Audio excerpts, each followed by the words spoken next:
Facilitating and leading teams. Lesson 10. The value of effective team support. How great team support drives positive change. When I put the first version of this workbook together back in 1993, I was in the midst of working with my boss, the plant manager, to put in place an effective employee involvement process. He had hired me to help him with this because the corporate folks were expecting him to install an employee-driven, team-based approach to process improvement. Don, my boss, had studied employee-driven improvement himself for years prior to hiring me, and had worked with formal teams at his previous employer. I'd left a company with an excellent integrated empowerment approach to help Don achieve his goals. Unfortunately, the corporate leaders were attempting to achieve the benefits of employee empowerment in a low-cost manner. They were attempting to do it on the cheap, so to speak. The corporate strategy was so similar to others that I'd seen in the past. Hold employee meetings, identify things that need to be improved, and then form teams to address the most common problems. On paper, it sounds so simple and basic. Why wouldn't that strategy work? The answer to that question is also simple and basic. Without effective team support, a few ideas will get addressed, but most teams will fail after a year or so of effort.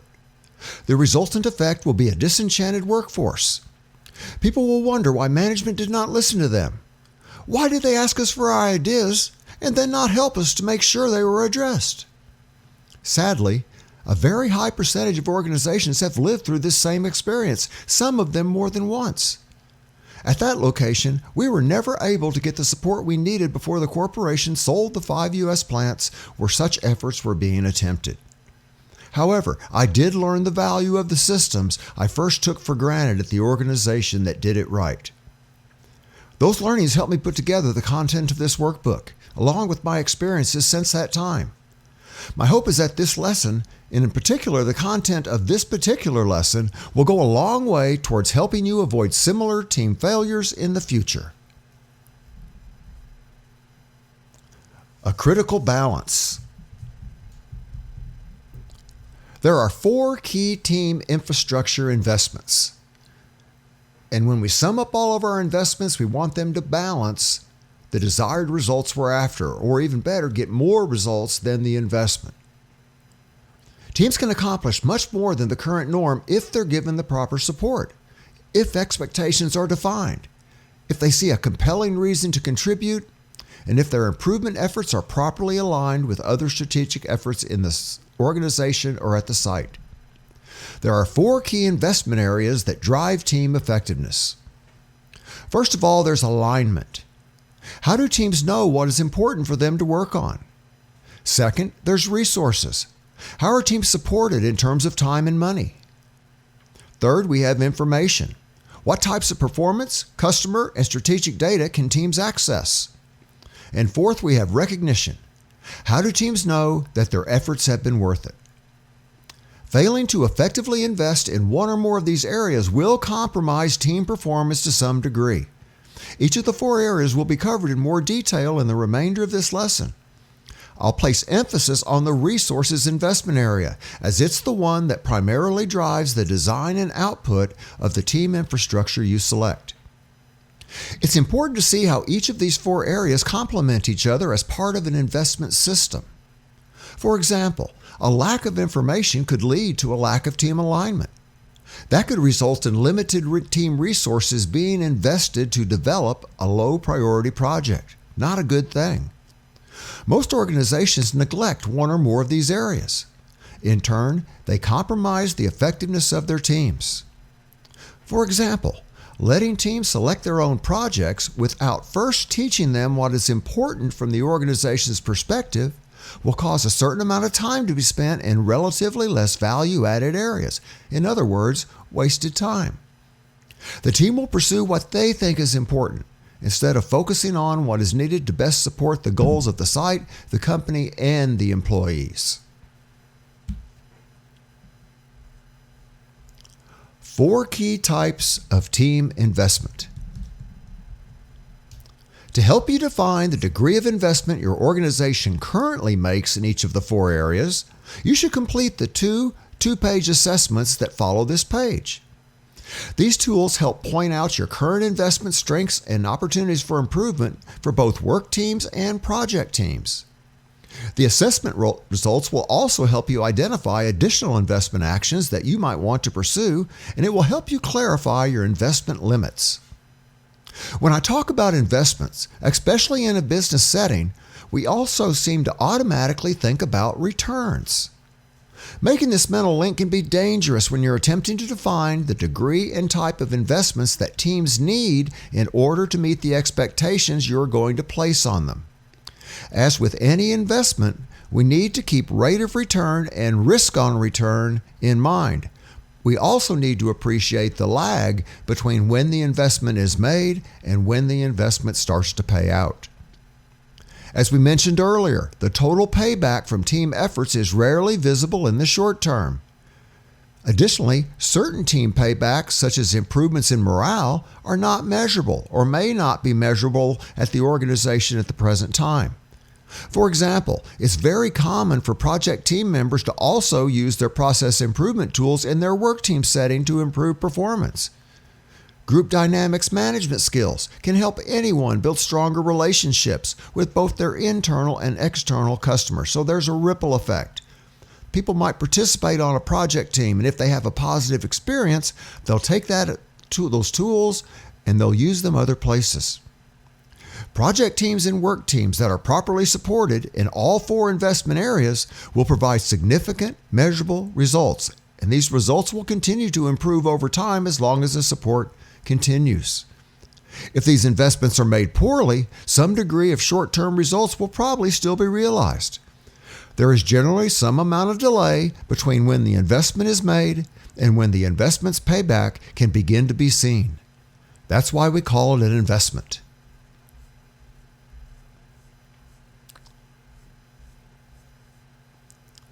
Gauging alignment investments. To what degree does your organization share annual goals and plans for achieving them with team members? Hold monthly meetings to provide updates on planned progress. Teach team members about how priorities are assigned. Teach team members about how limited resources are allocated. Require teams to include goal linkages in their project selection process. Recognize reward teams for demonstrating knowledge of goal importance. Alignment in investment types is the same for both project teams and work teams. The first thing we want to do is share goals and plans. Staff need to know what the organization is trying to accomplish and why. At a minimum, issue a list of primary goals for the coming years and explain why these goals were selected. If possible, hold at least one all-staff meeting to explain the selections face-to-face, and make sure time is provided for questions. Be sure that linkage between each planned project and the project's goals is clearly explained as well. Make sure folks understand why you are trying to do what you're trying to do. What's the importance of both the project, the goals, and the metrics? Second, we want to use regular meetings wisely. Ideally, each work group should meet together once a month, even if it's informal huddle before we start work. If we prepare well for these meetings, 30 to 60 minutes a month can go a long way towards teaching people about the focus of the organization, the focus of the team, how priorities are assigned, and why certain projects are selected. Making a project status review part of each meeting helps reinforce the alignment between one's daily job, team activities, and company goals. We can do these same types of things through a well-designed intranet site. It doesn't cost that much. Third, we want to build alignment into the project team process. If you use project teams, you should make sure that your teams use a well-designed project selection tool, such as the decision matrix shown in the workbook. A properly designed project selection tool helps teams better consider how each possible project might impact the goals of the organization if we select it. Using recognition to reinforce the correct and consistent use of this tool helps close the loop. So recognize your teams when they use project selection tools effectively. Keep in mind that you're already reinforcing some type of project selection behavior already, whether you intend to or not. Finally, we want to build alignment into each work team's daily efforts. Workgroup members already have their own perceptions about which daily measures are important, but often those perceptions are inaccurate. The key is that these perceptions are based on a general knowledge of, one, what the organization wants to accomplish, and two, a balanced set of measures based on each key performance area, such as safety, quality, people, cost, and growth. So that's the primary way you link the daily work team efforts to the goals of the organization, is you come up with both projects and measures that are tracked and trended on a daily basis that address all key performance areas. So they learn what key performance areas are important, and they learn what aspects of the process are important in achieving those goals. We want to visually display performance trends for the key process measure sets in each work area. Are your teams working on the right things? When teams first became the rage, many organizations let them pick their own projects. Allowing teams to do this was intended to show that management trusted the teams and that management was willing to empower them. What many failed to realize is that this approach would only work if each team and team member knew what was important from a big picture perspective. In most cases, the majority of the workforce was not that well informed about such things. They knew what was going on in their department, but not with the organization so much.